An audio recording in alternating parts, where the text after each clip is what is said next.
A very warm welcome to episode 6 of the Tartan Daily, and I think it's safe to say I'm feeling a bit more like a Scotland fan again today after we lost 2-0 in our opening game to the Czech Republic. And here to pick up the pieces a wee bit and to look over the bones of that with me is Stefan Carlin of the Stefano Talks podcast. Stefan, how are you doing today, mate? I'm not too bad, Stuart, thanks. I've woken up a little bit, compared to yesterday. I woke up with a bit, I didn't wake up because I didn't sleep, but I got up with a sort of buzz yesterday. Today was a little bit different. I woke up feeling, oh my God, so flat, so sort of deflated, but not fully out of any hope just yet. Well, it's good that you're keeping a bit of hope, mate. I was up, as you can probably tell, with the massive bags under my eyes. I was up early doors because I'm committed to the bit. I am in London. You'll notice the surroundings are a bit different. This is the inside of the Ritz Hotel. No, it's a travel lodge, as you would expect. To anyone who's watching this stream, I see Nick's already said hi. Anyone else that is watching this, please make yourself known to me and feel free to fire any questions over to us.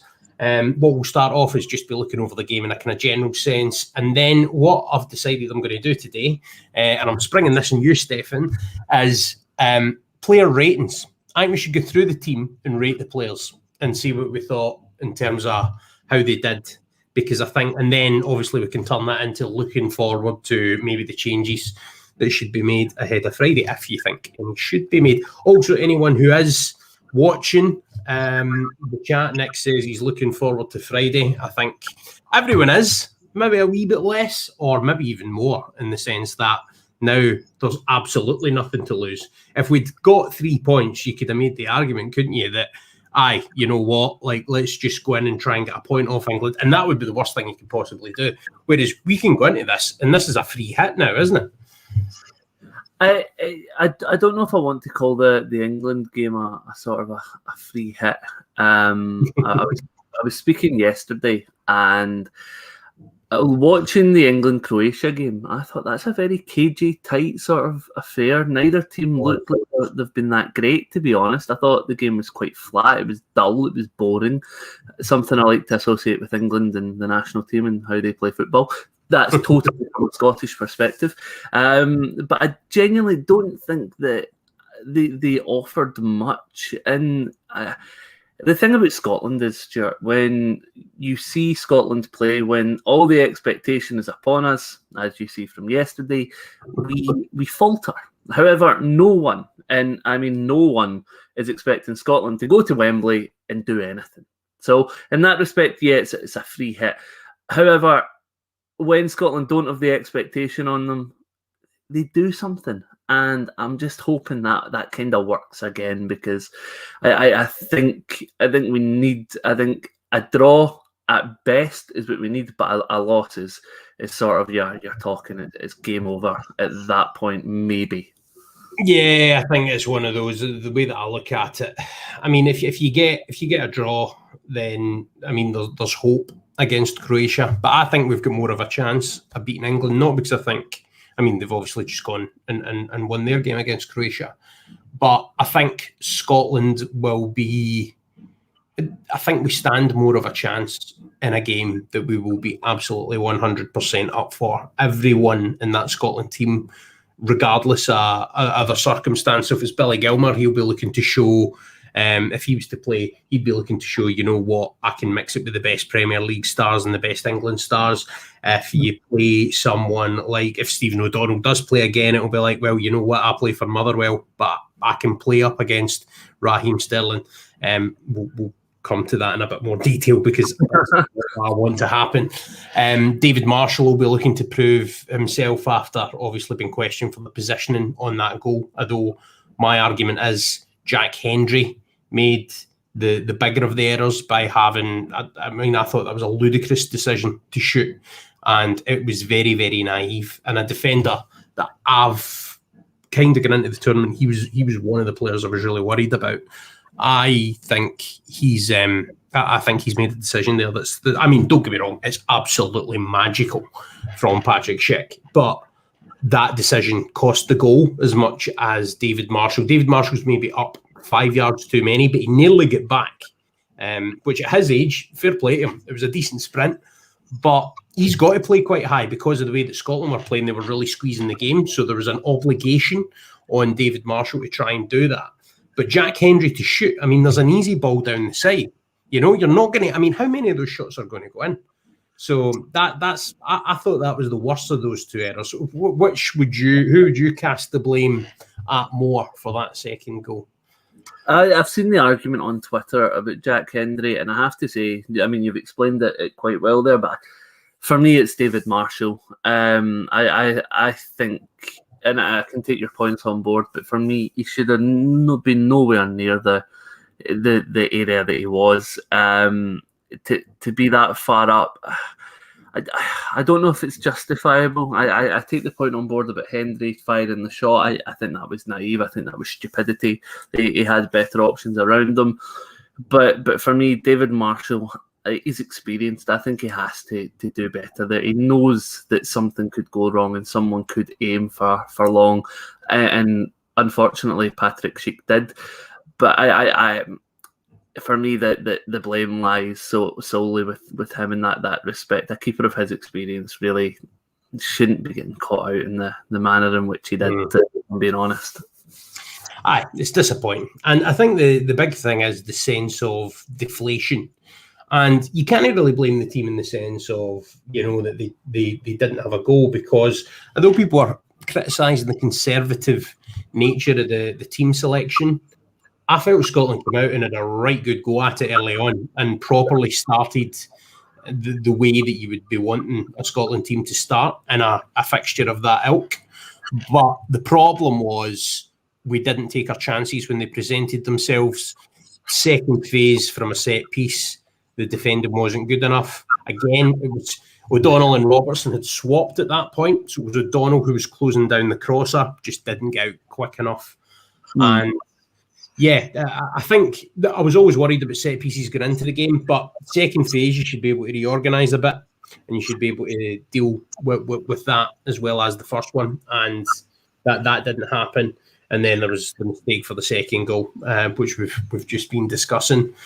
But I think the big sense for me is, I mean, I was like, I can't even remember being that emotional after a game of football for a while. Like, I was proper hurting yesterday.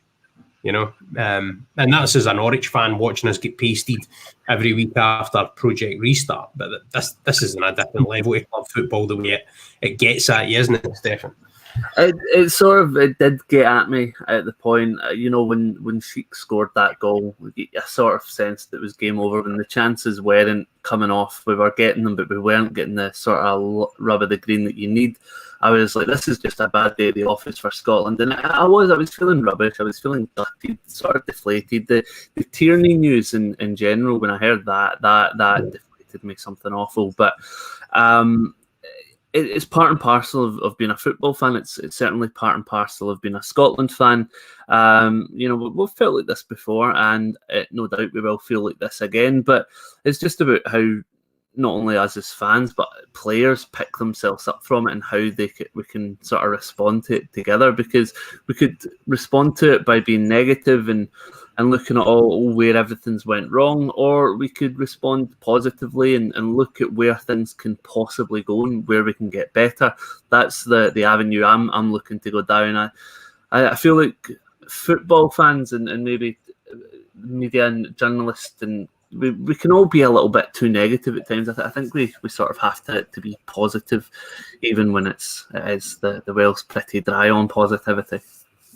I think that's an important point, to be fair. My kind of view on yesterday is a different game, and we are probably at least taking a draw there. But it was our work in both boxes which let us down. We were poor defensively for the first goal, I would say, and obviously it was like a collective sort of sense of, I mean, whether it's Hendry or Marshall or both, that is pretty much both for the second goal, and obviously caught with that one, as good as the finish was. But up front as well, I mean, Lyndon Dykes has got to be scoring that chance that he gets Andy Robertson should really score that chance that he gets. And by the way, one thing I will say is, well, we're going to go through the ratings, but to give you a clue as to what I think ratings-wise, Andy Robertson was absolutely brilliant yesterday. I felt that he kind of accepted that if Kieran Tierney's not playing, he's going to have to do more. And he stood up and he looked every inch a Scotland captain yesterday. He was absolutely brilliant. And for me, if Scotland had got a positive result, he would have been a 100% the man of the match. And Patrick Schick obviously takes it, given the way that it turned out. But other than him, Andy Robertson was probably the best player in the field. He was brilliant. I think for me, it's the first performance I've seen from Andy Robertson that signifies to me, okay, this man deserves to be captain, because I think there's been a long period of time where I've seen Andy Robertson play for Scotland and think, I'm not being funny here, but you are average. You look absolutely bang average in the squad. I know when he's at Liverpool, he's alongside Van Dijk and players of that ilk, and he looks really good. But when he was having his chance for Scotland, he didn't impress me as much as he does when he plays at Liverpool. And I think that just comes from playing with a better sort of calibre of player alongside you. You go from playing with Virgil van Dijk week in, week out to playing with someone like Scott McKenna or Grant Hanley, etc. No disrespect to either players, but obviously not on the level of Van Dijk. You can't Grant Hanley by me, mate, because obviously being a Norwich fan, I will defend him stoutly. But, yesterday he put in an assured performance. He was good defensively. I thought he was great. The attack-wise, normally you expect that from Kieran Tierney, but he wasn't there. Andy Robertson stepped up to the plate and gave a captain's performance. So it's probably his most important performance for me. It's just, can he now kick on? Can he be that influential on Friday night down in Wembley?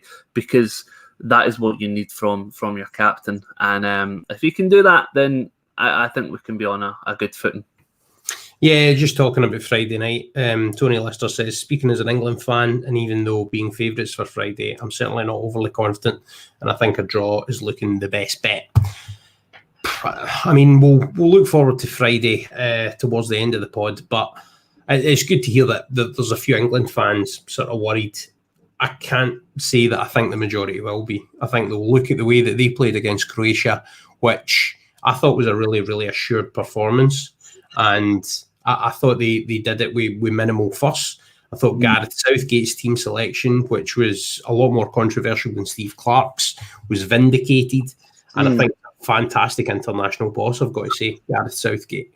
He's got a kind of worryingly Joachim Löw sort of vibe going on in terms of the way that he looks at everything from a kind of holistic standpoint, similar to the way Jogi Löw did with Germany, and I think that's a concern, because obviously the one thing that would be worse than Scotland finishing with no points and no goals is England then going on to win it. Yeah. I take the point on board about Joachim Löw. From Gareth Southgate, I get the same sort of feeling that you do. I look at Gareth Southgate and think he's very meticulous about the way he goes about and he plans things. He doesn't care about what the media think. That's what the vibe I get from him. He doesn't care. He sees his players train when they're at the England camp day in, day out. He'll know. He'll go and watch players. He'll know what his best team is. And on Sunday, he picked a team that was controversial. He left out players like Jack Grealish that many expected to start. But for me, for Friday, I'm just kind of hoping that he has a sort of brain moment where nothing goes to plan for him, and sort of hope that Scotland can get the better of that. But I think that's them hope. Aye, more in hope than expectation. Right, in terms of what I was saying in terms of the way that I want to go about this. By the way, anyone that is watching this, please let us know in the comments of whatever stream you're watching, what changes you would make for Friday and what you think Scotland should do differently going into the game, because definitely going about it the same way, I don't think many people would be happy with that. And it's going to be a really interesting moment for Steve Clarke, Stefan, to see, because this is the first time he's come in that I can remember for proper criticism in terms of, and it was the big moment, you know. And his team selection got criticised, but as we say, it's pretty much fine margins. I don't think we were terrible, and he played the team maybe barring the Armstrong / Christie / Adams kind of bit. I mean, Shea Adams, I think some people would have expected to start. Other than that, it was pretty much as I expected, and he was proactive in terms of making the Christie swap at half time. But I think a lot of people's anger is coming as with the Stephen O'Donnell selection. I think a lot of people are seeing a kind of favouritism there, because obviously he was one of these players at Kilmarnock for Steve Clarke.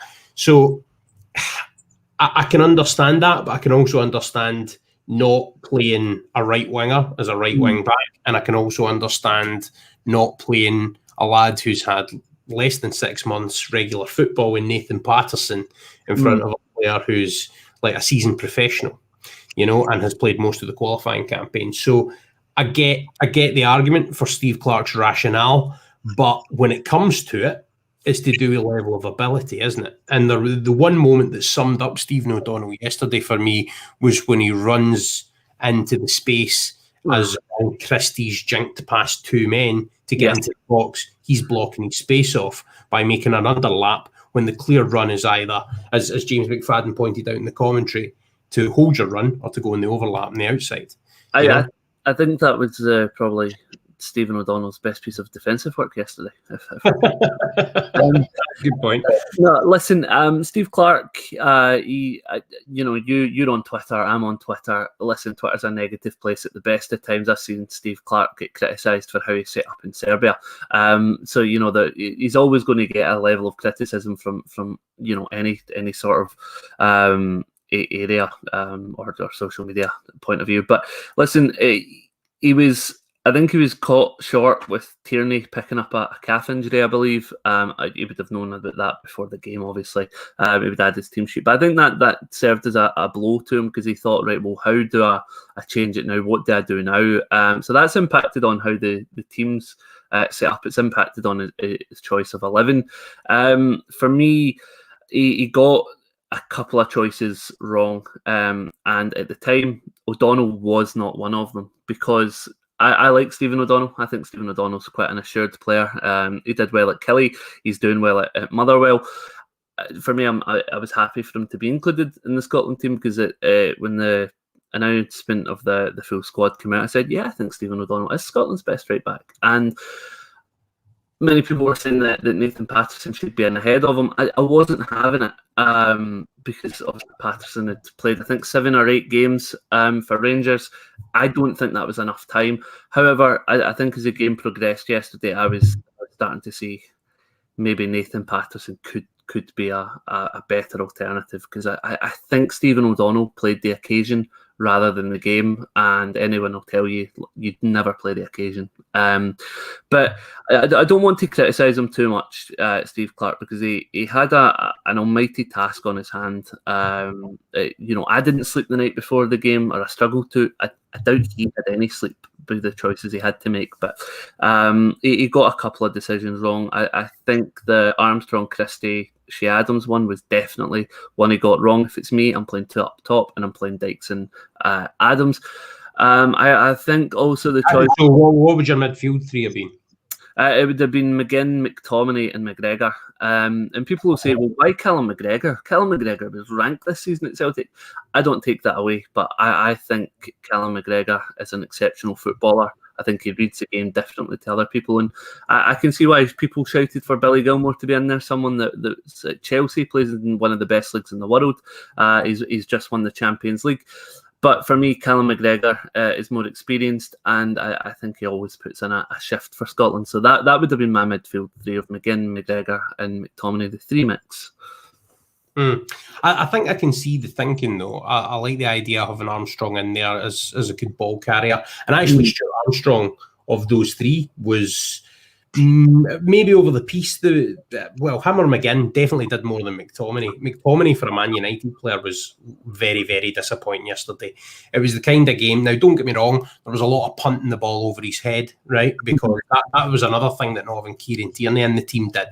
Yeah. He didn't have that ability to carry the ball out of defence. That's not Liam Cooper's game. So what he was doing is he was just going with a long diagonal, time and time again. So it was going over the midfielders' heads. But if Scott McTominay is a player playing at Man United, then I used to watch Scotland when, and I mean, they're different types of player, but when Darren Fletcher was in there, you could see that he was a Man United player in amongst players who weren't quite as good. Scott McTominay yesterday did not show that level of assurance or authority. He should have imposed his style on the game, his way, which is probably a bit more combative and a bit more forceful than a Darren Fletcher. But that's exactly what Scotland could have done with yesterday in that midfield. And that's where I was really disappointed with him. Just quickly before you come in, mate, I'll just pick up on what Patrick Innes is saying there. He says, Forrest at wing back would have been better. Patterson isn't ready for this level. Anyone else who's got any opinions on the team selection yesterday, get them into us. But what are you going to say, mate? I'll touch on what the comment said in a second. But see, for McTominay, I think I often refer to him as a Rolls Royce of a footballer. I think he is that good. But I do take your point on board. I don't think he imposed himself on the game in the manner that many expected. But I think that maybe comes from, I think we were playing a different formation. I think normally we go for the 3-5-2 in attack and the 5-3-2 in defence. I think it was a new sort of way that in terms of Scotland that he's played in before, a new system. And maybe, and I'm not trying to justify it, but maybe it caught him a little bit off guard. Saying that a player of his quality shouldn't be getting caught off guard, but I think that's maybe one of the reasons is that it was a different style that they were looking to play from a formational point. I think Scott McTominay is one of the best things that Alex McLeish has ever done for Scotland. Obviously, winning the Nations League was also another, but bringing Scott McTominay into the fold and making him a Scotland player is one of the best decisions that has came out of Scotland in a long time, because he is a fantastic footballer and he will play. He already plays at the very top, but he will only get better as the years go on. And thank God he's a part of the Scotland team. Yesterday he should have done more. Like, that's the kind of game that a player, if he's going to play at that standard for the rest of his career, has to show. I mean, because what that kind of Scott McTominay we saw yesterday is a Scott McTominay that's playing with Burnley when he's 28. You know, that's what we're seeing there. And if Scott McTominay is going to continue to operate at a standard that is befitting of Manchester United, then he's got to play better in bigger games. I mean, the one big game where he hit the headlines was when Man United won in the Parc des Princes, and he was magnificent that night. I've not seen him replicate that performance yet, either for Man United or for Scotland. So, and last night was exactly the type of game that yesterday. I keep thinking it is last night. It stretched on. By the way, that was the longest half of football, that first half, that I've ever watched in my life, I think. So I'm just sitting watching it and I'm thinking, this is taking forever. And normally it goes by quickly. And then obviously in the second half, after you've fallen behind, it does go by quicker, you know. Yeah. But that first half just seemed like it took forever to me. I'm pure on the opposite spectrum. That's interesting. Flew in the second half, flew in as well. I can't really explain it because my day went on really long. I think it went up like 2:15. So my day lasted really long, but in the sort of aspect of it is the game flew in for me. But no, listen, I take your point on board about McTominay. I think he does have to do better, 100%. But I think that will come. And I hope it starts on Friday night in London, in Wembley. Or one can certainly hope anyway. Well, that's why I came down here, mate, and more in hope than expectation again. But do you know what? If anybody wants to get some positivity in on the chat, then please feel free to do so, because it's a wee bit thin in the ground with me. And just to get into things in a bit more detail, and then we can talk about the changes that we would make on Friday. And anyone else that's got any suggestions for changes they would like to make, please keep them coming in. But are you quite happy to come through and do some player ratings with me, mate? Because I didn't actually ask if you wanted to do that before the pod. Happy to do that. More than happy to. Can I just quickly touch on that comment we got about right wing back, because obviously yes, indeed, Patrick Innes. Just for people who listen to the audio pod back, what he said was Forrest at wing back would have been better. Patterson isn't ready for this level. What's your thoughts on that? I alluded to it earlier that I thought Nathan Patterson could maybe offer something different to Stephen O'Donnell. However, with that being said, James Forrest coming on, he did more in 4 minutes than O'Donnell has done in 2 years being in the national team. I thought James Forrest, I hate saying the phrase changed the game, because ultimately he never changed the game, but he came on and he offered something different for Scotland. He impacted it. That would be maybe a good workaround. Yeah, his performance when he came in, he impacted the game, and it gave Scotland a bit of a lift, which was good to see. And it's one that I sort of hope he is included in the team on Friday night. People are screaming at the top of their voices to have Nathan Patterson in the team on Friday. While I can see that, I want to try James Forrest against Raheem Sterling on Friday night, because James Forrest is a fast-paced player. In attack, defensively, need to see it, but I think he's a player that could keep with Raheem Sterling, who's arguably one of the fastest footballers in the planet. I think it'd be a great contest, and one I hope that James Forrest can win. I think Nathan Patterson coming up against Raheem Sterling, you're maybe looking at a baptism. Really early, isn't it? It would be an absolute baptism of fire for him to come in. He's played in Europe with Rangers. He's played a handful of games with Rangers due to Tavernier being injured.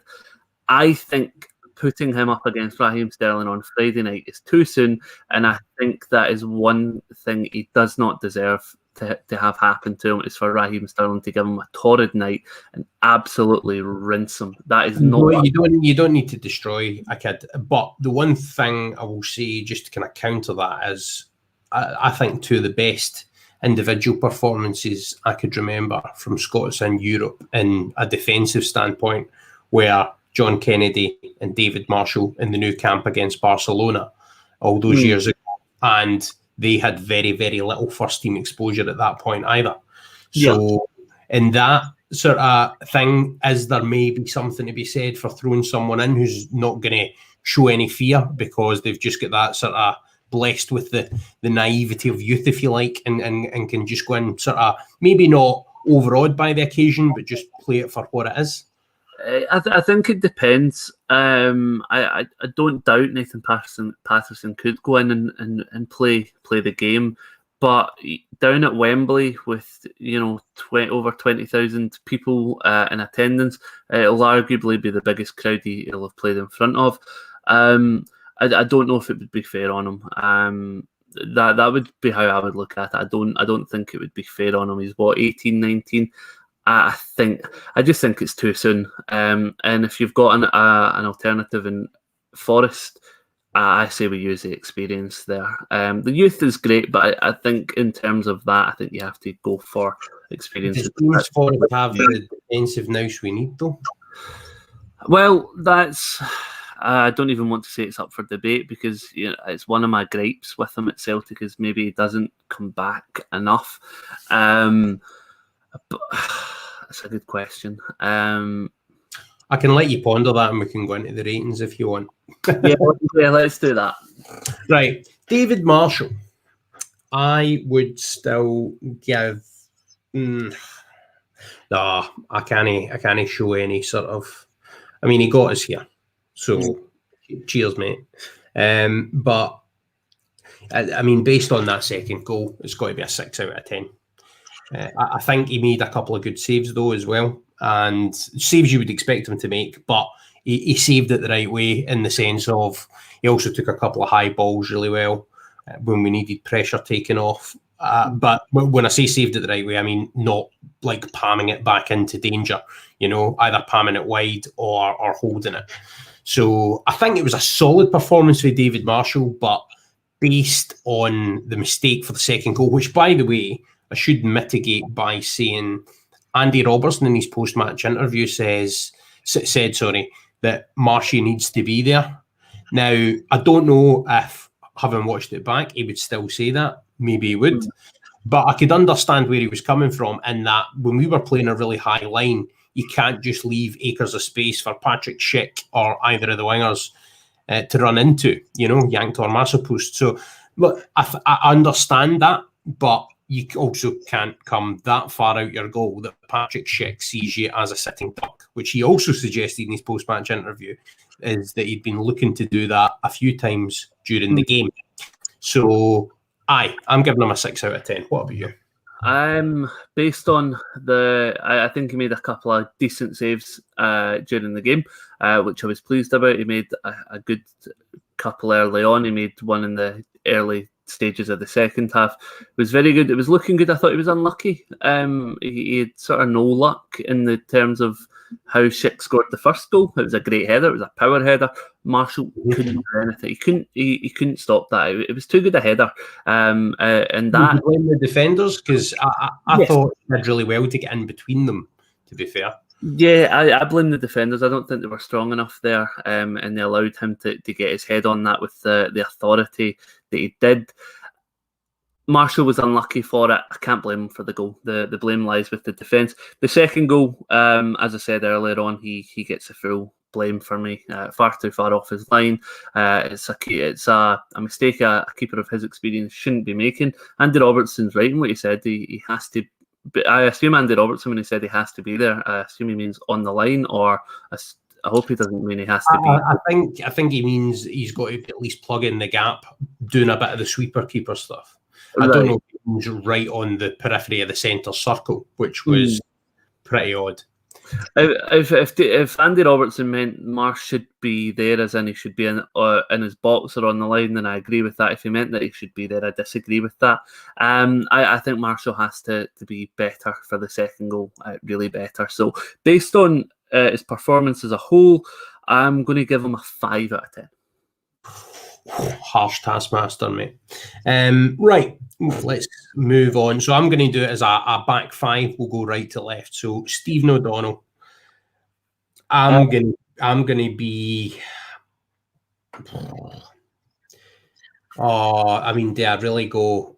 Do I treat this? So I'll tell you the question going on in my head, mate. Is do I do this as if I was doing it for the paper, which I've done before, right? Where I'm doing player ratings and I'm doing it, in the same kind of ratio that the paper does it, where it's really hard to get. Like basically, most ratings go 6, 7, 8.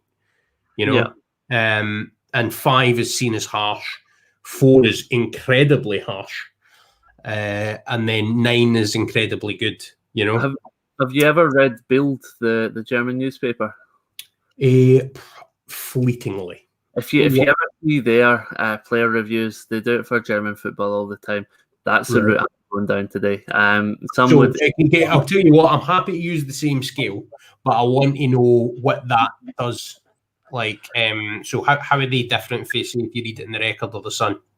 I think Bild analyse the game in a way that others don't. I think they watch it from a completely different perspective. How players played, how they actually performed, things they did good. I think they do it off of pros and cons. So people would say 2 or 3 is incredibly harsh. You look at it, you see, I think Bayern Munich, they played against Celtic. They won 3-0 in the Allianz, and I think their highest score was maybe a 6 or something from memory. So they're not the easiest to please, but there's some players I'm going to be sort of following that mandate on that I really wasn't pleased with yesterday. Right, okay, I'm gonna bring a bit of that spirit in myself. Just before I do so, there's a comment from a different view. Thanks for watching us, and hopefully we're offering a view that's a wee bit different to you as well. Really nice account name though. A different view on YouTube says, he got the team selection so wrong. No balance in midfield, not enough rotation or movement off the ball. So it was so easy for them, the Czech Republic, just to put all their players in the middle of the pitch and wait for crosses coming into the box. I think he makes a great point there. I think can you highlight his comments so that I can just go through? Yeah, sorry, no problem. It's all right. I think he's right it was so easy for them just to put all their players in the middle of the pitch and sort of stop crosses coming through. But I think he hits the nail on the head, most importantly, with there was not enough rotation. Steve Clark made the progressive change at half-time and whipping Ryan Christie off, who'd been stinking for Celtic all season. Yeah, that was a proactive change, so fair play to Steve Clark for that, because he'll be getting a rating as well, by the way. Yeah, I rate that decision to bring Shea Adams on. However, the time it took him to get from that sub to his next substitute was far too long. Not only that, it wasn't the right substitute. So that's where it comes from. He hits the nail on the head. There wasn't enough rotation, and when it was rotated, it took too long. And when he did rotate the players that came on, they weren't the players I was looking for to come on. But maybe that I'm just being a little bit too sort of hasty on that part. But no, fair play. And I think by the way, I've just had a look. It's a Motherwell podcast by the look of it. So I've given a wee subscribe a different view. Hope you do so in return. Callum McGregor, wrong sub. Stefan is spot on with Forest to start on Friday. So looks like you've got yourself a fan there, mate. By the way, if people want to find you, we'll do this at the end again, Stefan, but like where can people find your stuff on the respective places? So I'm most active on Twitter at Mr. Stefan Carlin, but I do obviously have a Scottish football podcast where we're sort of in the off season just now. We're starting back in August. The new fits just came out today. But if you haven't already subscribed or you want to subscribe, we are available on Apple Podcast, iTunes, Spotify and Google Podcast. And starting on August 2nd from 4 p.m, we will be back for the full season, recapping all the action in Scottish football every single Monday. And as I said, on Spotify, iTunes and Google Podcast. Yeah, that was a nice wee... I felt good. I've not done that in a couple of weeks, but I've told I felt quite slick. That's fine. I've just pulled my ticker off the bottom, which obviously is information of where you can find myself. Now, I should say, are you going to get me on this season? Because I'd quite like to come on if you'll have me. Absolutely. 100%. I was going to say we won't be talking much Norwich, but yeah, absolutely, 100%. I dabble in Scottish football as well on occasion. Stephen Dawes got a 4. He's the problem. He was the big problem. He was like right, and I should say none of this is personal, and I wish he'd gone out and given a performance that went well beyond the realms of his ability, right? But he didn't. He played as we expected him to, and worse than that, he gummed up certain outlets that we could have had. Like when he stood, you said quite humorously, but also in a sense quite rightly, that the best defensive thing he did was getting Ryan Christie's way. So if that's the case, if you're actually negating the offensive danger that your team can cause because you have a lack of tactical awareness and your enthusiasm outstrips your judgment, then especially because the right centre back's our weakest position as well, I think it's a given that you've got to change that slot on the right hand side, and James Forrest would be the selection that I think most people would probably go for. Yeah, I don't know. I'm getting to the stage where it's like all in the hand. I'd fling Patterson that jersey, you know. I've got faith in young players, and I sometimes think young players can do things that you don't expect, but I would also be prepared to protect them if need be. That's where I stand in it. Steve Clark's got a handful of it's sort of a headache that he's going to have to manage over the next couple of days of who goes where and who replaces who. On Stephen O'Donnell, I've already mentioned I wanted him in the squad, and I already mentioned that he should have started, and I wanted him to start. I said to the guys I was with yesterday, I'm slightly taking that back as the minutes you click on here. I thought he was utterly hopeless yesterday. Getting in Ryan Christie's way absolutely wound me up, because I always look at games from a tactical perspective on where players should be on the park and doing their job. Him trying to make an inverted run when Ryan Christie's going into that space with the ball, is naivety. It's showing he has no tactical sort of prowess. He should have overlapped and given him an option that he could have Ryan Christie could have inverted and then played the ball to the side, and it allows O'Donnell to overlap and run in and swing a ball in. Thing is, well, by the way, like that's not like this is a professional footballer making a difficult tactical decision. That's something you would teach a kid, like once they hit sort of double figures in age, like maybe under 12s or something. You would say, look, you shouldn't be getting in your winger's way in that situation, especially when the winger's a player that's going to cut inside on his left foot rather than stretch out on the right. If a guy like me who has very poor footballing ability, let's put that mild, not to put it too mildly, I'm absolutely hopeless at football. If I can see that, how is someone that can actually play a game not seeing that? Moving away from that, I don't think he offered much on the attacking front. I don't think he did too well. Defensively, again, I thought he was poor. I thought he was quite weak.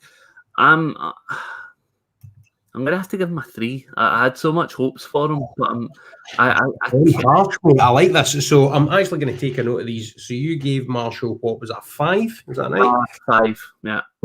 Marshall, so you've gone 5, I've gone 6, and then you've gone 1 lower than me again here. I was going to give him a 2, but I'm not going to go that far. I think that would be a little bit too harsh. I think 3 is. I think that's a fair assessment of his game and rating of his game, if I'm being honest. Okay, Jack Hendry. I am going to go for a 4 based on not just the shot and the fact that, to be honest, he's a bit. I just think when it comes to the defensive side of his game, he seems to concentrate more on the playing out for the back than the actual defending. I think his positional awareness is poor.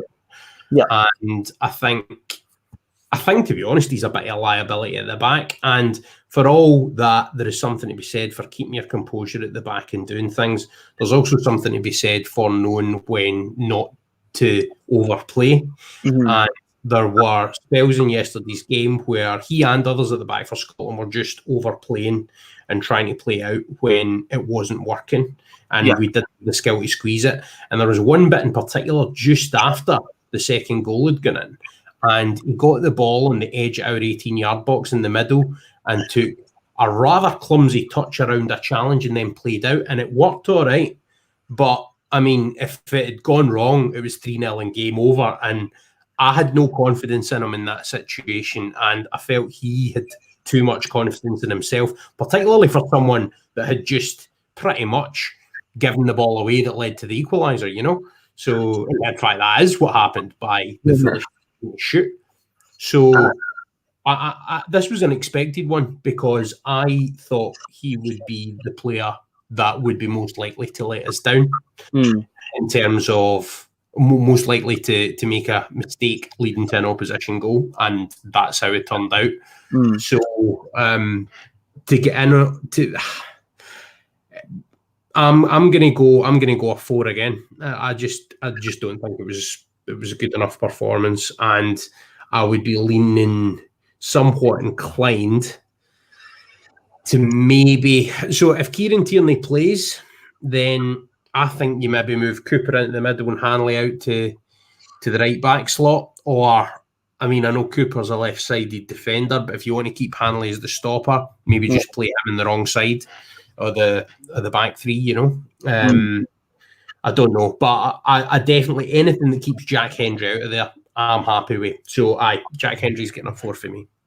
I spoke to Barry Ferguson yesterday, and he was talking about. What happened there? Talk me through that. So Go Radio were doing a live. They were doing a sort of live broadcast before and after the game from the Radisson Red in Glasgow. Managed to. My friend was going along, gave me an invite, and managed to not Wango, they were given us an opportunity to go live in the radio and talk to renowned journalist Mark Guidi and obviously Barry Ferguson, an opportunity I certainly was not going to pass up on. even though the nerves were getting the best of me. But yeah, listen, I spoke to Barry Ferguson. He was saying that before the game, he was saying there's no player that's in the squad that we don't have faith in. And I agree with him, because I looked at the squad that Steve Clarke chose. I think maybe bar Ryan Gauld, I think he was unlucky not to get into the squad. But every player that was picked, I had full faith in that they would be able to do a job. And that includes Jack Hendry, because I think Jack Hendry had a torrid time at Celtic where he was in a very good squad, but didn't play to the best of his ability. And I can see why people don't rate Jack Hendry too kindly.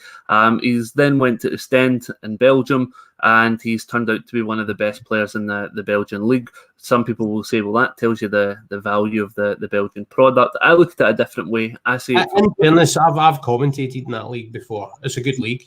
It's a really, really decent standard. And I think it's maybe evidence culturally of what people value in defenders differently when you go out with a Scotland. I still think we've got a kind of traditionalist view of, kick it, head it, do that bit right first.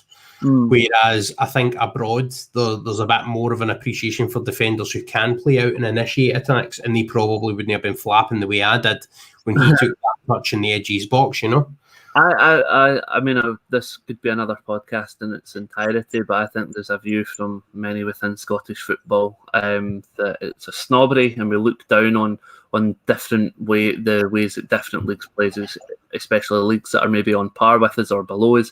I'll touch on that on a separate occasion, I'm sure. But listen, Jack Hendry's went out there, he's honed his craft, he's improved as a footballer, and deservedly earned a call up to the national team squad. Steve Clarke's put his faith in him, and I don't think Jack Hendry's done much in terms of letting Steve Clarke down. He was fantastic against the Netherlands. A great finish against the Netherlands. Scotland were unlucky not to win that, but dubious refereeing cost Scotland. But listen, that's by the by. Yesterday he was naive and he made a mistake that proved to be costly. That's football. That happens, and I can accept it. Should he have done better? 100%. Should he have seen the options? Yes, he should have. However, I think he's a player that in that moment in time he played the occasion rather than the game. But based on his whole game overall, I'm going to be inclined to give him a 6, if I'm being honest. Other than the sort of mistake where it led to Sheik hitting it over David Marshall, that's the only down part from me. And I think a 6 is a fair assessment of his. I don't, but good on you, mate. I like that we're different in our assessments of things. Grant Hanley, no Norwich bias here, but there was a couple of occasions, genuinely no Norwich bias. I thought that there's a misinterpretation in Scotland about what Grant Hanley is as a footballer. He is quick, he is brave and all of those kind of things, but he's not clumsy or a bomb scare either. Playing under Daniel Farke at Norwich, he's learned to step out with the ball and can switch the play a wee bit and stuff now. He's got better at all those aspects. And I would say of the central defenders that are playing for Scotland right now, or the natural centre halves, I think it's between him and Liam Cooper for who's the best. And because Liam Cooper's ideal position is normally occupied by Kieran Tierney, that makes him the first choice Scottish central defender for me. If you include Tierney as a wing back, obviously if you're including Tierney as a central defender, then he's first. He's probably the first choice defender, even though Andy Robertson's the captain. So Grant Hanley, there was a couple of occasions yesterday where there was threats of a Czech break because we were playing quite a high line. I actually should say stylistically, I really like the style that we tried to play. And I think, as I say, it was the work in both boxes that let us down. But Grant Hanley played really well yesterday. And I think a few people would maybe point to the opening goal where he was a little bit under the ball, but he couldn't really jump higher. And then the man's behind him. So for me, it's getting into that gap isn't really on Hanley. It should be more on the player behind him, who I think was Liam Cooper, to close the space. And that's where I would apportion the blame there. Now, I think Hanley played pretty decently yesterday, and similarly to your rating for Jack Hendry, I think I would give him a 6. I think actually I would give him a 7, and that's I think he did his job yesterday. I think he did his job, and I don't think Stephen O'Donnell or Jack Hendry did their jobs. I think Grant Hanley did his job yesterday. I think Grant Hanley was exceptional for Scotland yesterday, and similar to Andy Robertson, I think it's a performance I've not seen from him. That's a relief, because I was worried that bias was creeping in, but obviously not. No, not at all. I think you were fair in your assessment, but listen, I think that's Grant Hanley's best game in a Scotland shirt. He was quick to close out any danger. He was quick to nick in and take the ball away. He was good. Overall, he was good defensively, and he did his job, and he did it well. So I think when you're talking of defenders and people use the term no nonsense, Grant Hanley is a no nonsense defender. I agree with your assessment. He's not clumsy. He's not a bomb scare. He's not Shane Duffy. He is a capable, assured defender, whether that's heading the ball or taking the ball at his feet. He knows his job. He does it well. And for me, he gets a 7 for his display yesterday. We've agreed on, mate. Like it. Because I think I would have to give him man of the match if I'm being honest. In terms of Scotland, I think he was Scotland's best player. Man of the match, I think, arguably goes to Patrick Schick, but from a Scotland perspective, it's Grant Hanley for me. Well, that's a surprise. I would give it to Andy Robertson, as we will come to see in a minute. Let you go first on Liam Cooper, mate. What did you reckon to his performance? I'm not going to lie, I didn't notice Liam Cooper at all yesterday. I actually forgot he was in the team sheet. I noticed him punting the ball aimlessly up the park. Well, not aimlessly, but just punting up, hopefully, very often. So I'm surprised at that particular remark, but that's interesting that's what, because that's the joy of these things. You see the game differently. Surprising that you didn't notice him. I didn't notice him at all. Compare it to when Kieran Tierney's in that position. You notice Kieran Tierney because he's making himself available, and he's always willing to take the ball at his feet and make a run and sort of open space up a little bit. Didn't see that from Liam Cooper yesterday. I know he plays for Leeds. I think he's a Leeds captain. People rate him very highly, but based on yesterday, I didn't see much from him. Offensively or defensively, didn't notice too much from him. So I'm really struggling to think of a rating that would be fair, because other people will have seen Liam Cooper and seen, well, he did this and I think he did that, and this is why he should get this rating.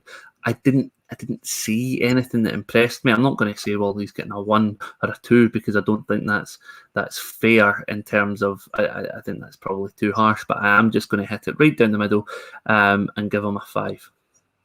Fair enough. I understand that. I think in the general grade point system, you seem to be going 1 lower than me. So in some ways, your 7 for Grant Hanley was actually an 8 on my scale. But I think that's, like, in terms of the gradations, that seems to be the general kind of rule of thumb with the average so far. I would give, just to keep in line with that, I would give Liam Cooper a 6, because I think, similar to you, I don't think he did anything wrong, and I think measuring him against the person who would have had that jersey is harsh to any player, because Kieran Tierney's a magnificent footballer and one of the best defenders, one of the best natural defenders in world football, in my opinion, to be honest. I think he's that good, and I think he's a good bit ahead. Rory Hamilton suggested it in episode 1 of this pod, and I wholeheartedly agree. I think he's a better player than Andy Robertson because he's a better defender. I think he's got better end product probably in some ways going forward. Probably a lot of Liverpool fans that are my mates listening to this will not agree with that, but I would say that. And I think the big difference between them is Andy Robertson can run all day and all night and play 50, 60 games a season. Kieran Tierney, and I think part of the reason for this is the ridiculous schedule. Celtic have done pretty much 11 to 12 months, a calendar year of football with no stoppages throughout his career as a young boy. I think that's going to come and affect him later on. I think it's already affected him. So there. I think it's really hampered his development as a player. He's been injured a few times at Arsenal. He's injured just now.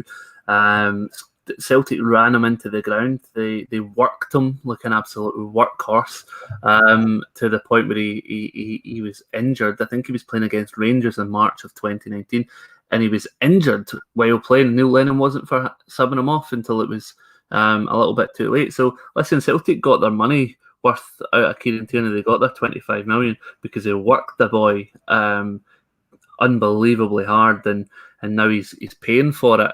And I think that's what you're starting to see with Callum McGregor, is he's following the same schedule. For a good couple of years, I think he's played the most minutes in world football over the past couple of seasons.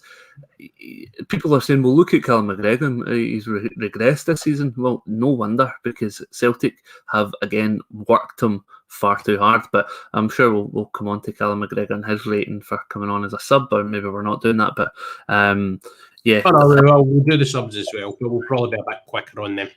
I agree with you, though, wholeheartedly. I think he's a better player than Robertson. On Tierney, on Liam Cooper, though, just getting back to that, I would give him a 6 because it's unfair to compare him against Tierney. I think he did the defensive side of the game for the most part pretty well, bar closing that space for the header, but you could probably dole out blame by committee on that. I thought the main mistake for the concession of the opening goal was Stephen O'Donnell not closing out quick enough. So again, you can kind of lay that at his door.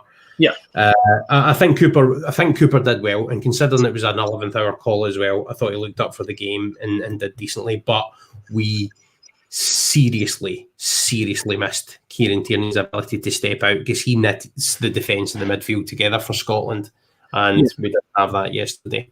But yeah, it's a 6 for me, for Liam Cooper.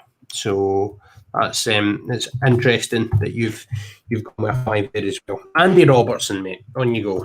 Tell us about, because I've got a feeling we're going to disagree here. As I said, Andy Robertson, arguably his best performance in a Scotland top, similar to Grant Handley. It was a really assured display from him, a captain's performance. He did really well, both defensively and offensively. He offered Scotland more than what he normally does. And he was there, and he was always there, and he was making sure that people were doing their jobs, and he was motivating the players. You could see it. So based on all of that, I think it's only fair that I said Grant Hanley would be my man of the match, and I gave him a 7. On that, I think it's only fair to say that it was a close one, but I'm also going to rate him a 7 because I think he played. I've already said the reasons, but I think Grant Hanley just edged it for man of the match. But yeah, listen, I think giving him a 6 would do him a disservice. So yeah, I'm going to rate him a 7.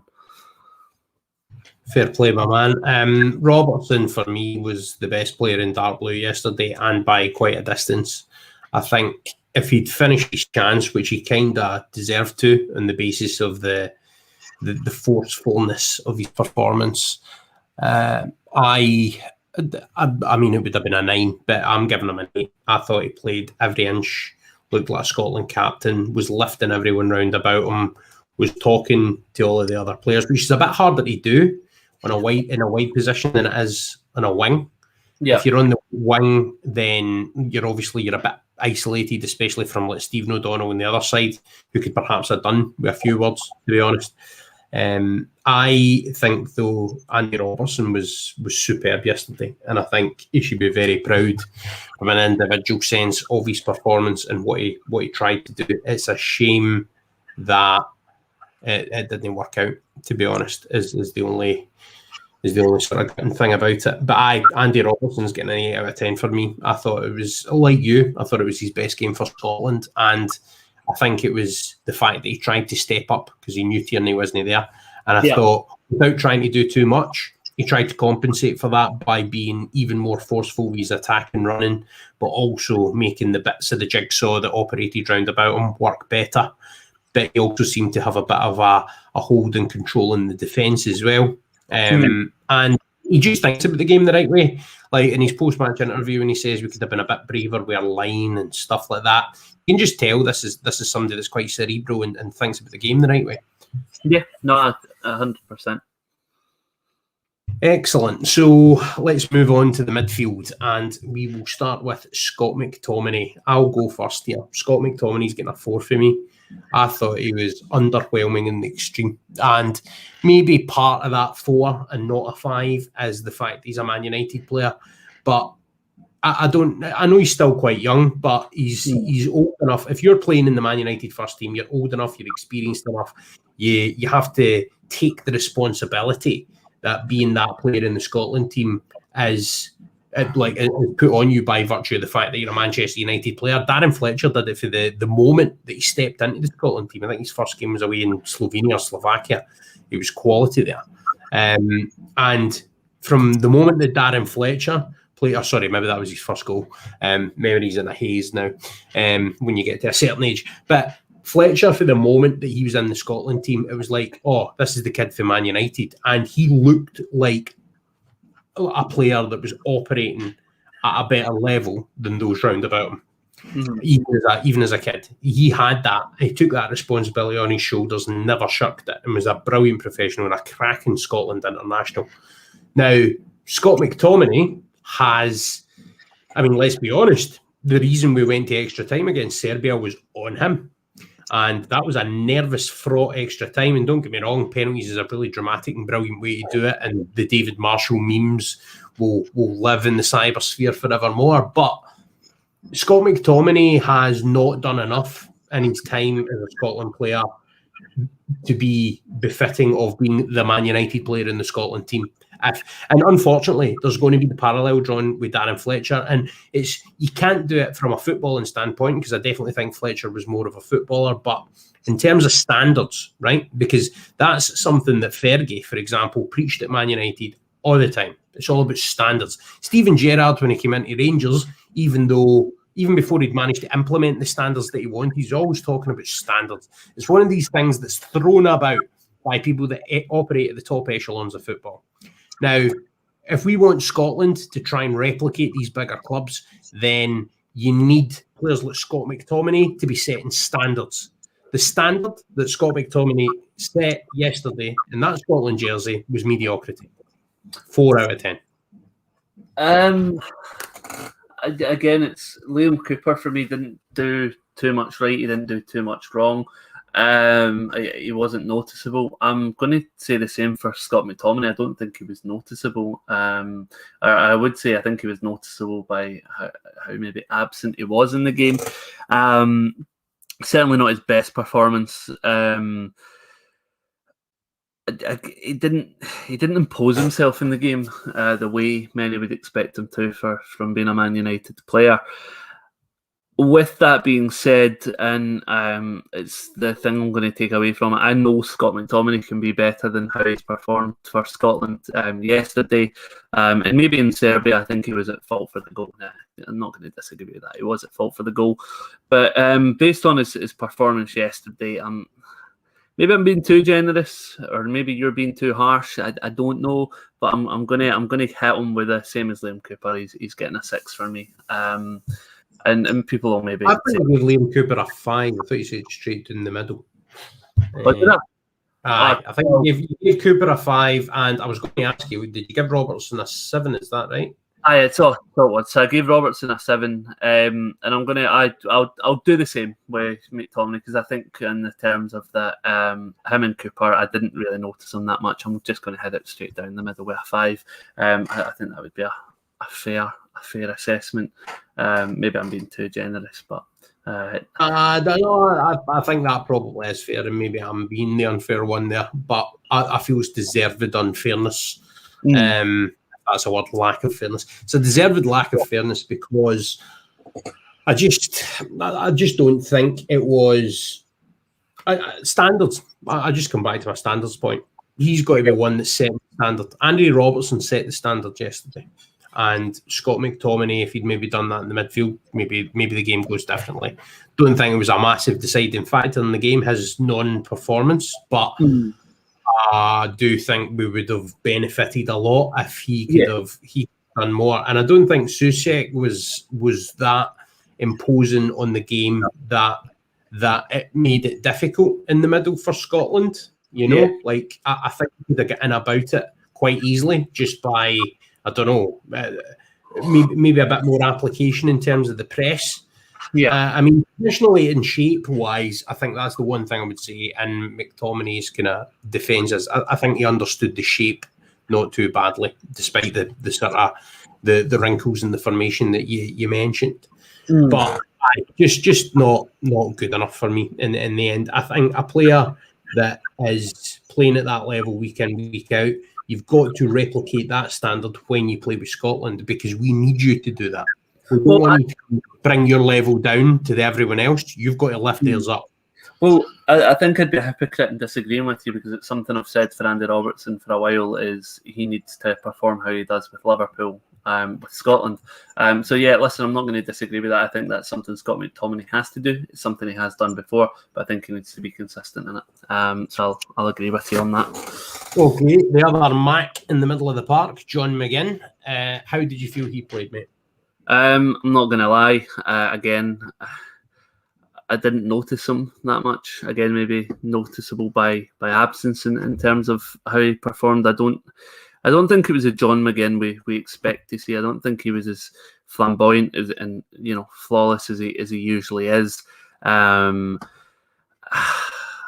a hard one because he's a really good player, but I don't think maybe he was marked out the game. I don't. Maybe that would be a fair thing to say. He was marked out the game by the Czechs, that he couldn't impose himself in on the game and push Scotland forward. But I'm not going to do him a disservice. I think a 6 would be fair, because, I think a 5 would be fair, because he didn't do as well as he could have, but he didn't do anything wrong.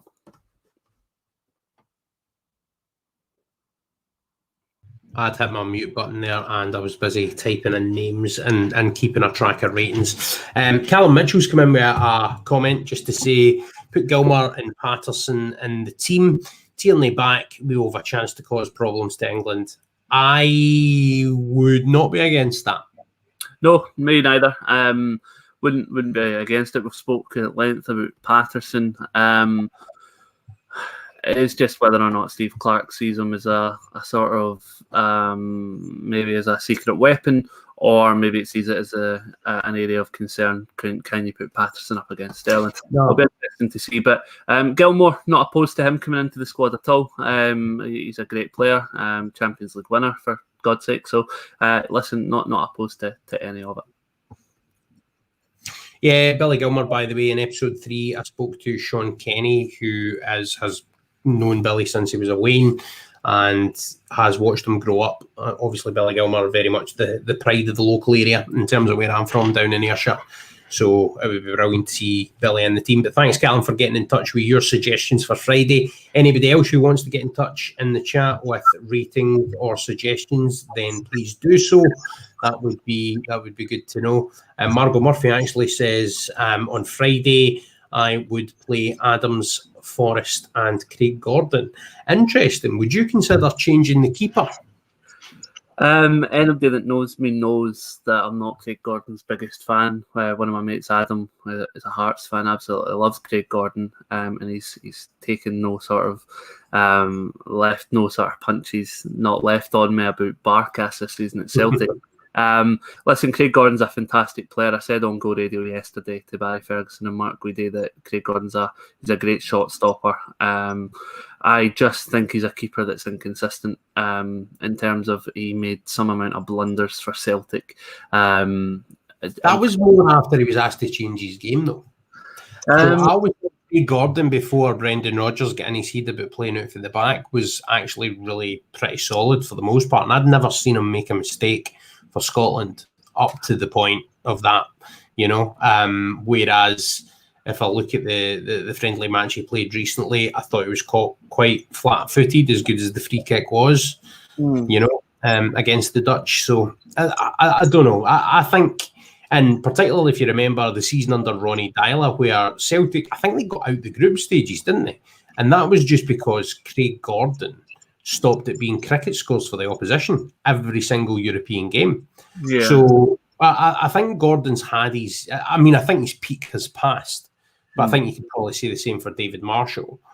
But I mean, I wouldn't change the keeper. By the way, I think like goalkeeper's a position where it's a massive upheaval to change mid-tournament.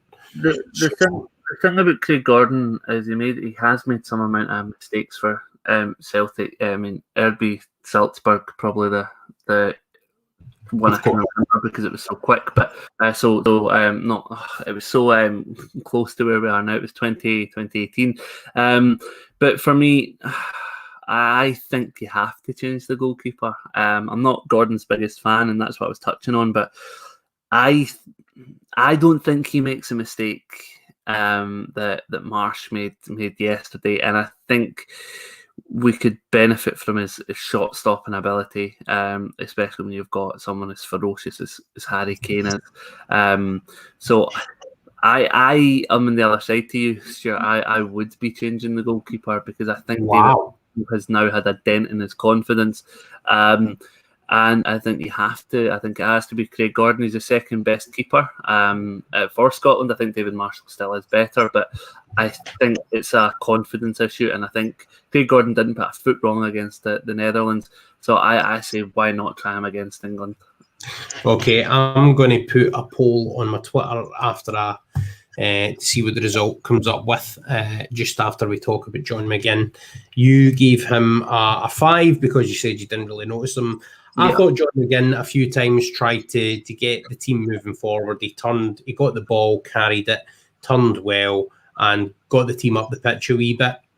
And I think, particularly in the second half, he began to show shades of what he's all about.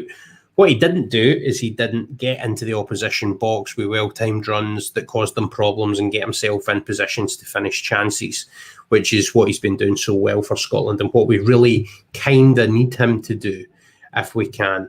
So I think that's something that would incline me, just because he wasn't great, but he managed to get through to carry the ball and to, I don't know, just begin to calm Scotland down and get us playing a bit of football.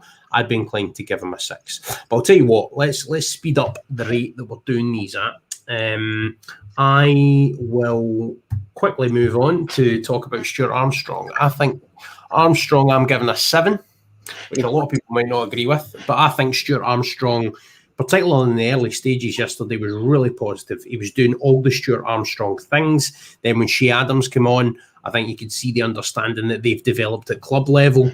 So I think there's a definite thing in my head to say Stuart Adams should maybe keep his jersey against England, and I think I will be in the minority saying that. But I would give Stuart Armstrong's performance yesterday a 7 out of 10. I thought he was the best of Scotland's midfield 3. I thought he was the one that made runs in good areas. Most of his passing was decent. And there was a couple of sort of times that he kind of helped to contribute to creating chances. So I'm giving him a 7 out of 10, and I thought he was Scotland's best midfielder. I'm not going to disagree. I think he was Scotland's best midfielder. He was really great in the early stages of the game. He wasn't afraid to take the ball on and sort of try and make things happen. But that's typical Stuart Armstrong. That's how good he is. That's how he got his move from Celtic. So listen, can't take that away from him. Didn't do anything wrong for me. Could he have done a little bit more? Perhaps. But I think, and especially just when Shea Adams came on, I think they linked up well. I think that they've got that understanding from club level, as you mentioned. But I think a 6 is probably fair for me, because okay. I don't think he was as well as Grant Hanley or Andy Robertson. So I think a 6 would be fair. For me, anyway. I don't disagree with you giving them a 7, but... No, that was just sticking to the grade point average of you being sort of one lower than me, so I'm liking the consistency with that, to be fair. Ryan Christie was... I kind of feel sorry for him, because the best thing he did in the game was mucked up his teammate getting in his way, but yeah. I think for the most part, Ryan Christie has regressed with Scotland ever since his magical moment in Serbia that I described after it as being like having a radar on the back of his head and knowing exactly where to put it. It was an amazing finish and a fantastic Scotland memory. And the interview after the game was even more memorable, arguably. I think he summed up the feelings of a nation and the emotions of a nation. It was amazing. But this is Neil Lennon's broken him. Ryan Christie is not the same Ryan Christie that he was 6 months ago. He's not this, maybe 8 months ago now. He's not the same Ryan Christie that he was 18 months ago. He's really regressed in terms of his level, and it's not like with Scotland he's getting back to the level he was. I think he's slightly better, but I still don't think he's back where he can be as a player. And what I'm hoping is that it wasn't just a purple patch at 18 months to 2 years where he was really good and he'll sort of fade now. I hope he can get back to that level, but I feel it's a legitimate question to ask, can he, rather than just waiting for when he will. I think sorry. No, I was just going to say, so my rating for him yesterday is a 5 out of 10. I think for me, Ryan Christie, when he came into the Celtic squad in 2018, he was thrown into the Lions' Den in Leipzig by Rodgers. People will have their take on whether Rodgers did that as a statement to the board or not. I think Ryan Christie, from 2018 to 2019 to when he got injured, was in fantastic form and probably one of Celtic's best players in that season. Under Neil Lennon, like many, he has regressed. He's not the player he was.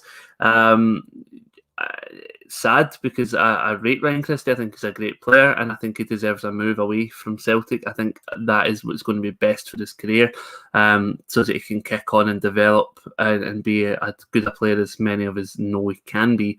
But listen, Celtic have staggered the development of Ryan Christie, Odsonne Edouard, Christopher Ayer in the past year. So I'm going to put it down to that. I don't think it was a purple patch Christie had.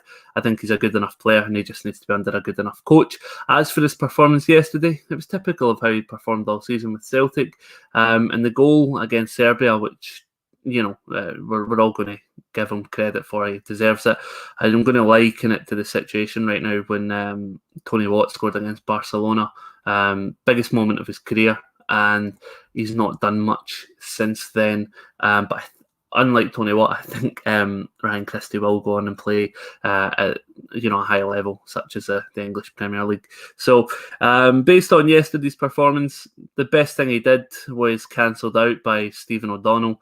So other than that, I think I have to be fair to him and be fair to how I've rated everyone else. He gets a 4 for me. He didn't do anything too special. And had he taken a shot from long and kicked it out Hampden Park, he'd probably get a 2 because we know that's how he can be this season. But yeah, a 4 is probably accurate.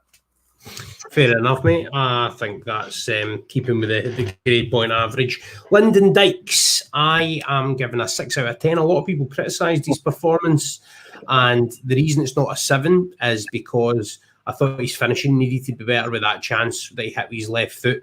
I thought he did everything right, bar the finish. I thought he sort of peeled off well, found the space, took it first time, which was also the right thing to do, but he had it too near the goalkeeper, and he's a striker. He's paid when he's in club, playing for his club to score goals, and when he's playing for the national team, that's his job. Yeah. So I think on that basis, that's why it's a 6 and not a 7. But I thought he offered himself well. Loads of people saying on Twitter and stuff that he wasn't winning any flick-ons. He was winning loads of flick-ons. It was just that Ryan Christie or up alongside him wasn't getting onto them. And I think his link up with Shea Adams was not what had been kind of teased in the Luxembourg game, where they looked to really, really be on the same kind of plane mentally, you know. And there did seem a real sense that they were dovetailing really well and playing really well off of one another. I didn't see that in the second half yesterday, but I thought Lyndon Dykes performed. I thought he was good in a workmanlike way, but I've got concerns building about his ability to finish chances, because against Luxembourg he was profligating the extreme, and I think yesterday he was profligate when presented with chances as well. But at least chances are appearing when he's in the team is the one thing I would say in defence of that. But that's a kind of loser's attitude. That, at least we're getting chances, right? We don't want that. We want chances to be going in. So I'm giving Lyndon Dykes a 6. I thought his application was there. I thought he was decent as a target. Made it stick a few times, but we need more. We need more in terms of his prowess when it comes to finishing. So 6 for me. I think for me, Lyndon Dykes didn't perform to the level I expected him to. However, I do think that was down to a tactical sense that Steve Clark, sort of was. Kieran Tierney was out of the squad. He had to make a change somewhere. However, I don't think he should have made any changes to the aspect of his lineup where it deviated from the 3-5-2 or the 5-3-2, whatever aspect you want to look at it. Because I think Lyndon Dykes plays better as someone running off him, and I think that has to be a striker in Shea Adams or Kevin Nisbet. Lyndon Dykes is a great ball winner. He wins the ball in the air all the time. He knocks the ball on, and it can lead to chances. It wasn't happening for him yesterday. People saying that they didn't see him knocking balls on, ridiculous. But for me, the main aspect of your striker isn't to knock balls on, especially when you're the lone striker. Your ability is to score. And he didn't have any of that yesterday. And he had some glorious chances to score for Scotland. And based on that, and based on his ability not being able to do that, sorry, just quickly, someone tweeted earlier this morning saying that a fit Lee Griffiths is better than Lyndon Dykes. No one's going to disagree with that. However, sadly, Lee Griffiths hasn't been fit for 15 months. Had he been fit, had he been in the squad, I think he's scoring those chances that Dykes doesn't, and I think Scotland are winning the game. And based on Dykes not being able to score, and that's the main aspect you want from a striker, I'm going to hit him with a Stephen O'Donnell. He's getting a 3. Wow! I thought that might be harsh, but I think that's a total fair assessment. If I'm being honest. Wow. Bush League for the man from the bush down under. Bush League rate, I mean. But right, Shea Adams came on. What do you think of his performance? Hopefully you're kinder to him, mate. I'm not going to say he changed the game because nobody changed the game, but he impacted the game and he brought a positive impact to the game. And I think he did incredibly well. I think he should have been on from the minute go. I think he should start on Friday. And based on his half performance that we've seen and the half that he had, I'm going to give him a 5. Okay, that's a solid enough rating there. By the way, I've got a poll running on my Twitter that I meant to put for 15 minutes, but I've clearly failed to do properly. Should David Marshall start against England at the moment? That's sitting 57% yes, 42% no. So, let me know your thoughts and feel free to have a vote on that, Stefan. Sorry, what did you give Adams there? A 5. A 5, right. And we're not doing that thing, by the way, that you sometimes see in newspapers where, like, because they've only played a certain number of minutes, they get a 2 or a 3. It will not be that. It's an average over the course of the performance rated on the same scale. I would give Shea Adams a 6. So I think we see your 5 is my 6. It seems to be the kind of thing here. I thought he was good. I thought he came on and I thought he did all of the stuff that you would expect him to do, but he did not get into a position or particularly himself create a position for someone else where there was a gilt-edged opportunity. But I thought he gave them plenty to think about, and I think he looked a better team when he came on. And I think the versatility in his game affords us. So the fact that he can peel off into the wide areas and do trouble in the channels, but he's also really good in the gap between the defence and the midfield and central areas, can drop off. I think that versatility in his game affords Scotland more options, and I think we don't even need to see it as a 2 up front necessarily when we play him. We could play like a sitting 2 and then sort of 2 wider guys and 1 behind the striker. There's a few ways we could construct it. And I suppose that is one of the good things about Scotland being where they are right now, is we do have those options. But Shea Adams for me is getting a 6. I'm going to jump on to Callum McGregor, who came on and did exactly what I expected him to do, which wasn't really much. I think he kind of, there was a few times that he sort of got the ball down and kind of calmed the play down, but I also remember him giving the ball away at least once, notably, and probably a couple of times. It's a 5 out of 10 for me, and that's right in line with his season. He's really regressed. But I made this argument in the first pod of this run, mate. I just think he's clapped out. Like, similar to the other Celtic players we mentioned, I just think he's tired out. I think his confidence has been knocked with the season Celtic have had a wee bit. Yeah. And I think he'd benefit from a move, to be honest. I think it's time for him. The best thing would be to get out of Dodge. I'll disagree with that. I think listen, he has regressed 100%. I'm not going to disagree with that. I think he has. However, I see Callum McGregor as an ex-Celtic captain. He's an assured player. He's a confident player. And he's not afraid. However, when he's in regression mode, he passes the ball back and he plays too safe. I'm not going to be against that, but I think he has to be braver in some aspects.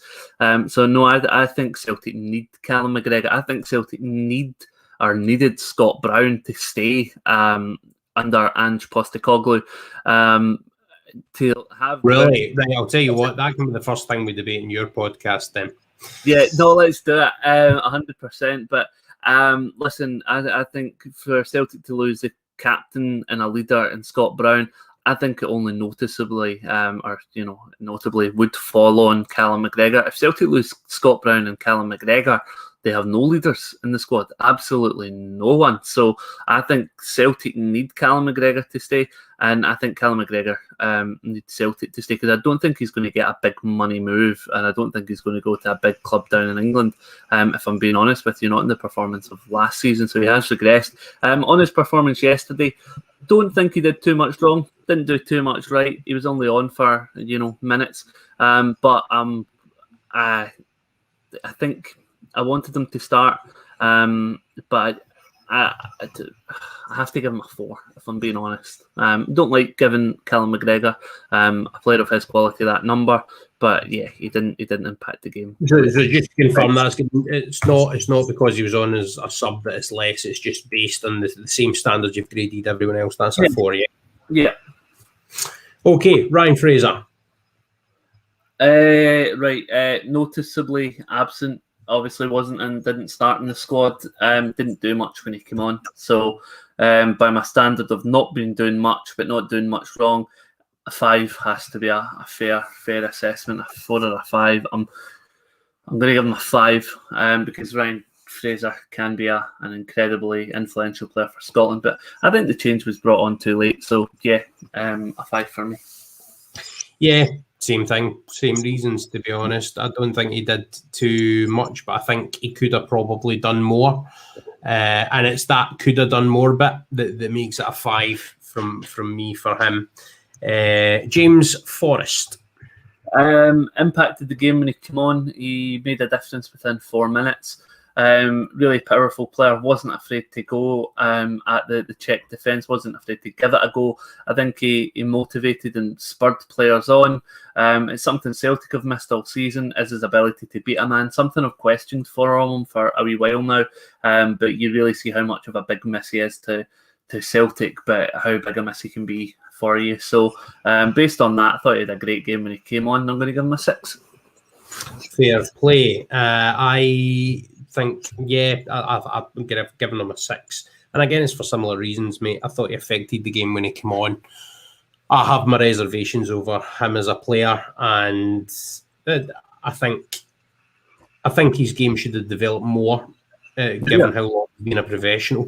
Like the fact that he's still so very one-footed, I think, is a real weakness. I think there's problems with his physicality, which are not necessarily all of his own making. He's got problems with his back and stuff. But I just think, I think there's more. It's always like there's been the promise of more from him, and he's never delivered. And I don't think he's ever been that great for Scotland, but I thought he gave, other than the hat trick, that was maybe as good a showing as he's had other than that game. So yeah, it's a 6 for me, and I can definitely see the argument of why you would start him against England. Nisbet. Right, I a wee bit to drink yesterday, so I'm not gonna lie. Did Kevin Nisbet come on the park? He did, yes. Right, I genuinely don't even remember him at all being brought on. So he came on late. Well, I mean, he didn't play that much, and the one thing I remember him doing was blootering it out of play. So a bit of a desperation move by that point. Based on that, I'm not obviously going to give him a 0, but based on that, he's going to get the rest that sort of didn't do much or didn't do much wrong. I'm going to give him for you telling me he's blooted the ball out of play, I'm going to give him a 4. But that's my conjecture. Right, okay, well, that kind of sticks with the grade point average because I'm giving him a 5 because I've already put myself about, and I think it's kind of unfair to... It's a really unfair way to judge him, you know, like it's a small sample size, and I mean, he's really... I think for the most part, he's done well so far for Scotland. Yeah, and I don't want to kill that momentum just with one sort of poor, like, short coming off the bench performance. Yeah. So 5 out of 10 for me. Steve Clark. Oh, sorry, on you go.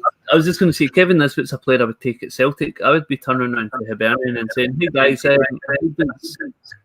does 3.5 million sound in Lee Griffiths? Is that a sweetener on the deal?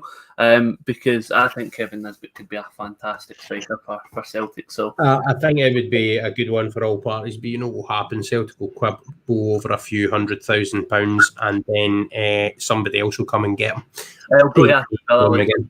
Aye.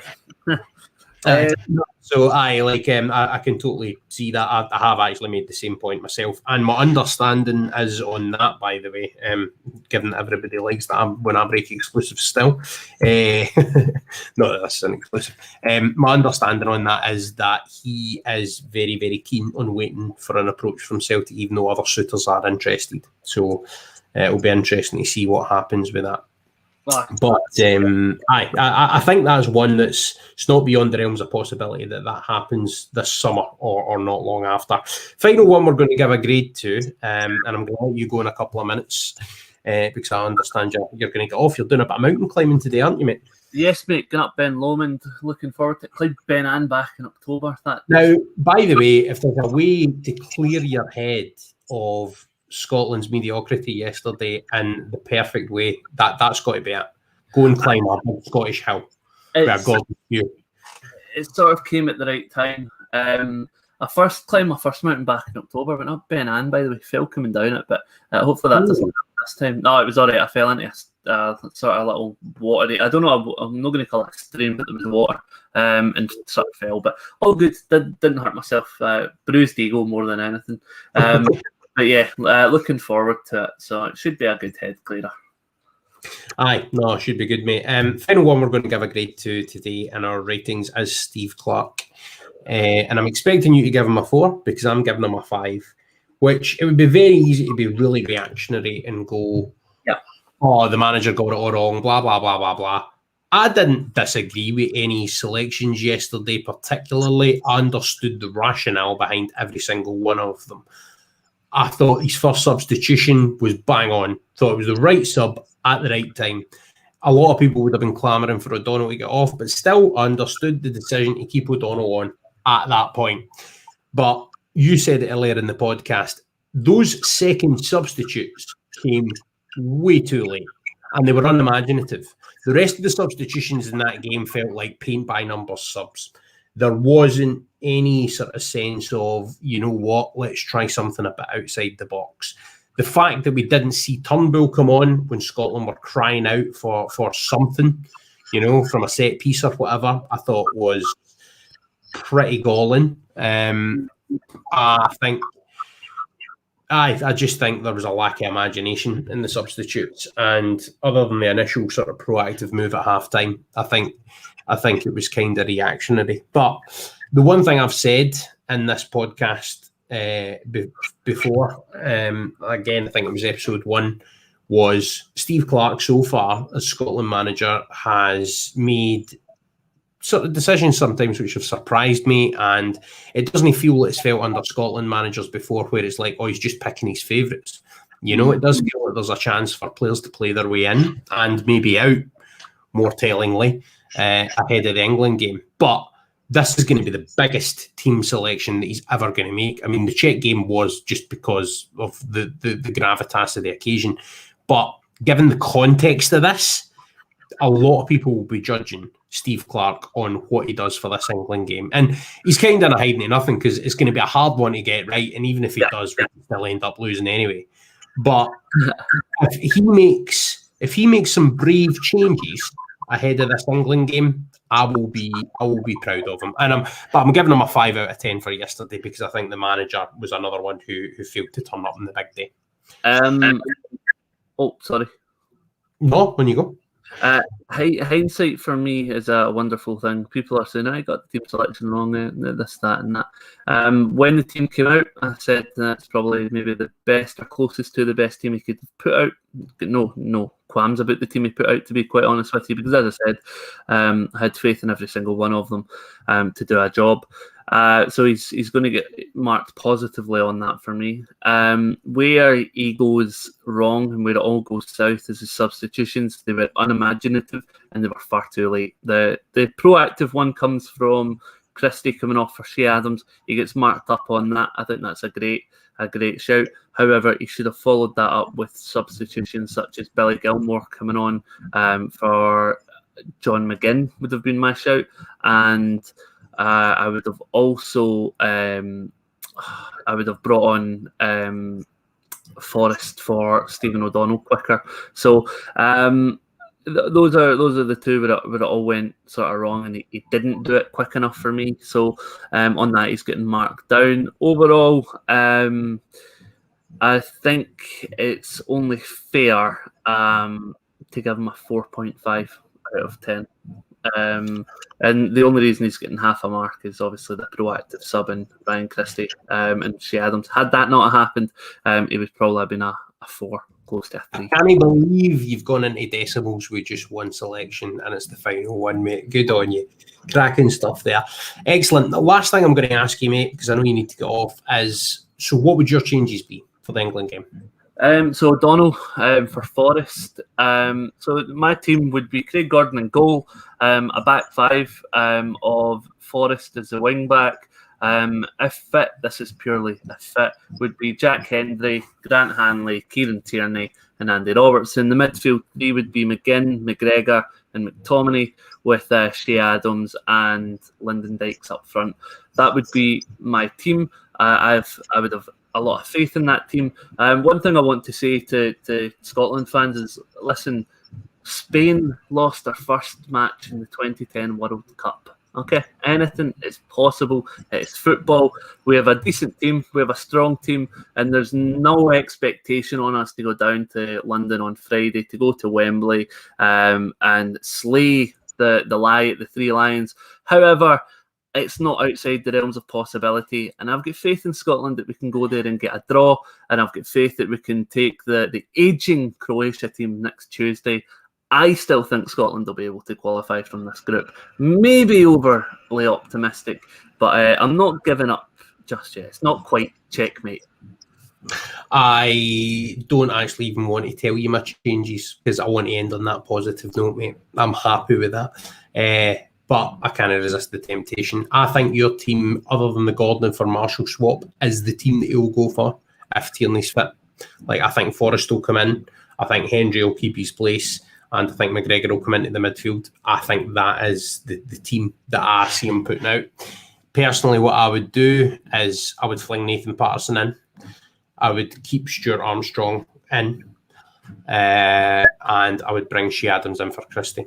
So that would mean that mine goes Marshall, Patterson, Hendry still, because I just don't think we have other options.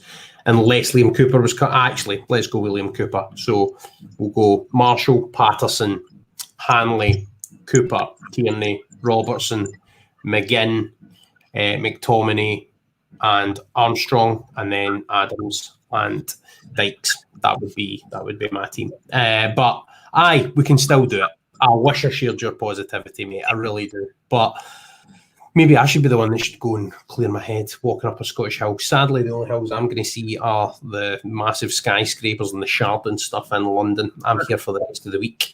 But I'll still be doing the Tartan Daily every day. Thanks to everyone who has got involved and in the chat and online and voted in the thing. Just a quick update on that poll that I've got running for too long. At the moment, in terms of the David Marshall thing, mate, it seems that about 60% of people disagree with you and think he should still play. But people keep voting on that. Please also get in touch with your hashtag #HoosPunditry. Just quickly, Stefan, I'm running this thing on Twitter, which is #HoosPunditry. So if you're watching the game with people and they say things like Giorgio Chiellini looks like a painter with a hangover, like turning up to do a job in your house. Any good hoose punditry flying about in the opening games of the Euros for you that you can think of offhand? No, you've put me right on the spot here. Make sure and tweet it with the hashtag if there is any, right?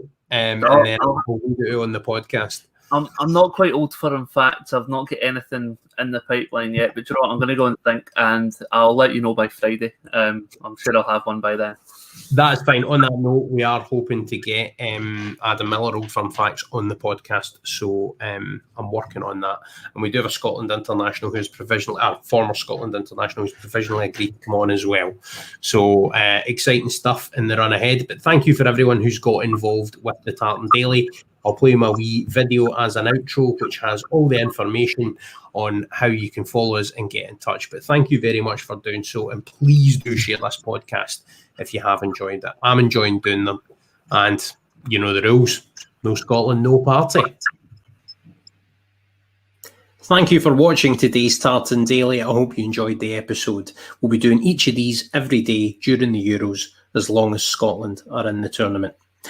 Remember, you can find me. I'm Hodgeythehack. That's HODGEY, the hack, on all social media. So that's Twitter, Facebook, YouTube, and Instagram. If you were watching the stream on YouTube today, then please remember to hit the bell for notifications of future streams. And if you're listening on the podcast, then you can subscribe on your major podcast players. And please give a rating or a comment saying how much you enjoyed it. And remember, if you're enjoying these podcasts, then please share them with all your friends. Thank you very much for watching or listening. And remember, no Scotland, no party.